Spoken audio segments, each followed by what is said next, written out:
Le ministre russe des Transports, Roman Starovoyt, a été retrouvé mort près de Moscou seulement quelques heures après que le président russe Vladimir Poutine l'ait limogé. Selon les médias russes, une arme a été trouvée près du corps de Starovoyt. Bien qu'ils affirment qu'il s'est suicidé, aucune information officielle sur la cause de la mort n'a été publiée jusqu'à présent. Le Kremlin n'a donné aucun détail ou raison spécifique pour le licenciement de Starovoyt, qui avait servi comme gouverneur de la région de Koursk, en Russie, avant d'être renommé ministre des Transports en mai 2024. Cependant, son licenciement est survenu après que près de 300 vols ont été annulés dans les principaux aéroports le week-end dernier, en raison de la dernière attaque de drones ukrainiens, rapporte Euronews, relayée par Buzz+. Il est rapporté que samedi et dimanche, 485 vols ont fini par être annulés, selon l'agence fédérale russe de l'aviation, Rosaviatsia.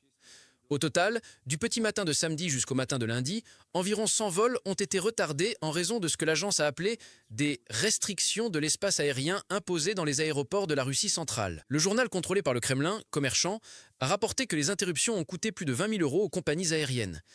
Alors que la Russie a intensifié ses attaques aériennes contre les civils ukrainiens et les infrastructures résidentielles et énergétiques, Kiev vise les sites militaires et l'infrastructure de guerre de la Russie. L'état-major général des forces armées ukrainiennes a déclaré que les forces ukrainiennes avaient frappé la base aérienne de Borisoglebesk dans la région de Voronezh en Russie. On croit que Borisoglebesk est la base des avions de combat Su-34, Su-35S et Su-30SM de la Russie.